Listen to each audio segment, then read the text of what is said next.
মহিলাদের মনে যে প্রশ্নটি ঘুরপাক খায়, ছেলেদের স্পার্ম বা শুক্রাণু যদি আমার জরায়ুতে প্রবেশ করে সেটা কেমন ফিল দেয়, এবং সঙ্গে সঙ্গে আসে আরও একটি প্রশ্ন, আমি কিভাবে বুঝব যে আমার শরীরে শুক্রাণু পৌঁছেছে কিনা। যদি আপনিও এই প্রশ্নের উত্তর জানতে আগ্রহী হন, তাহলে আজকের ভিডিওটি শেষ পর্যন্ত দেখার জন্য রাখুন, কারণ আজ আমরা আলোচনা করতে যাচ্ছি এই বিষয় নিয়ে, যা প্রায়শই মহিলাদের মনে জাগে, কিন্তু হয়তো কেউ খোলাখুলি আলোচনা করে না। নমস্কার, আমি মাধুরী দাস, হেলথ কনসালটেন্ট। চলুন একদম শুরু করা যাক। প্রথমেই আমি বলবো, মহিলাদের জরায়ুতে শুক্রাণু প্রবেশ করলে কিছু লক্ষণ সরাসরি দেখা যায়, আবার কিছু লক্ষণ কয়েকদিন পরে অনুভূত হয়, অর্থাৎ শরীর প্রাথমিকভাবে এবং কিছুটা সময় পরেই প্রতিক্রিয়া দেখায়। আমরা প্রথমে সেই লক্ষণগুলো সম্পর্কে জানব যা সরাসরি দেখা যায় সহবাসের পরপরই। সবার প্রথম লক্ষণ হলো প্রাইভেট পার্টস থেকে হোয়াইট বা দুধের মতো ডিসচার্জ বের হওয়া।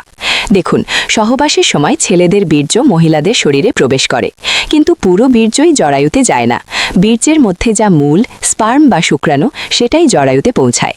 বাকি লিকুইড, যা প্রোটিন, এনজাইম এবং অন্যান্য পদার্থ বহন করে, সেটি প্রাইভেট পার্টস থেকে বের হয়ে আসে, যা আপনি হোয়াইট ডিসচার্জ হিসাবে দেখতে পান।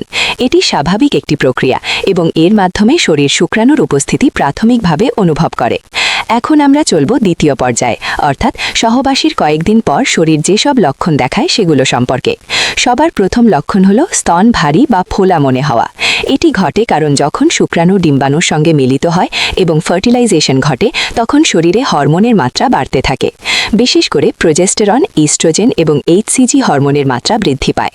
এই হরমোনগুলো আপনার শরীরকে প্রেগন্যান্সি সাপোর্ট করার জন্য প্রস্তুত করে। এই হরমোন বৃদ্ধি হলে স্তন ভারী হয়ে অনুভূত হয় এবং কিছু সময়ে হালকা স্পর্শে সংবেদনশীল হয়ে ওঠে।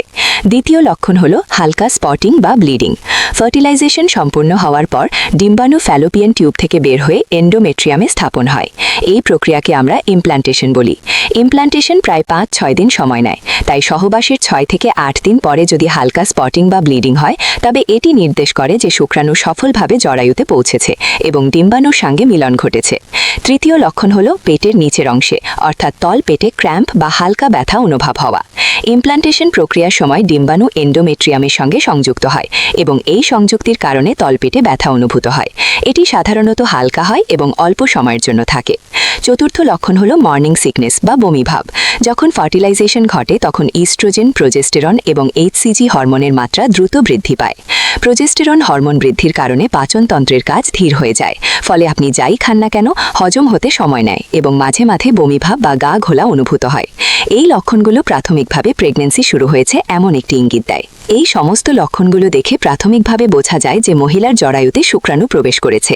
তবে যদি এই লক্ষণগুলো স্পষ্ট না হয়, তাহলে পিরিয়ড মিস হওয়ার পর প্রেগন্যান্সি টেস্ট করাই সবচেয়ে নির্ভরযোগ্য উপায়।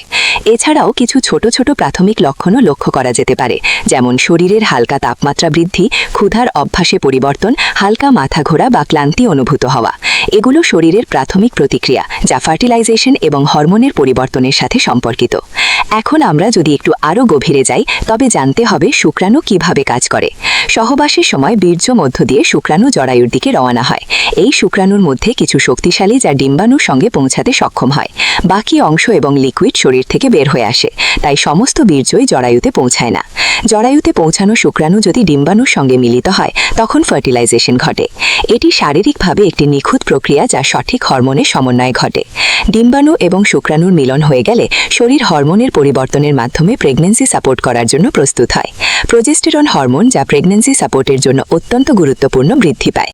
এই হরমোনের কারণে স্তন ভারী হয়, হালকা ব্যথা অনুভূত হয় এবং পাচনতন্ত্র ধীর হয়ে যায়। এছাড়াও ইস্ট্রোজেন এবং এইচসিজি হরমোন শরীরের অন্যান্য প্রক্রিয়ায় সাহায্য করে, যা প্রেগন্যান্সি সফল রাখে। একটি গুরুত্বপূর্ণ বিষয় হল, প্রাথমিক লক্ষণগুলো সব মহিলার ক্ষেত্রে একরকম হয় না। কারো ক্ষেত্রে স্তন ভারী হওয়া বেশি প্রাধান্য পায়, কারো ক্ষেত্রে হালকা স্পটিং বা ব্লিডিং বেশি চোখে পড়ে, আবার কেউ কেউ প্রাথমিক মর্নিং সিকনেস অনুভব করেন, কেউ নাও পারেন। তাই লক্ষণগুলো প্রায়শই আলাদা আলাদা হতে পারে। শরীরের এই প্রক্রিয়াগুলো বোঝা মানে হলো আপনি আপনার শরীরের সঙ্গে সংযোগ স্থাপন করছেন। শরীরের প্রতিটি প্রতিক্রিয়া, হরমোনের পরিবর্তন, ডিসচার্জ, হালকা ব্যথা সবই প্রেগন্যান্সির সম্ভাব্য প্রাথমিক ইঙ্গিত।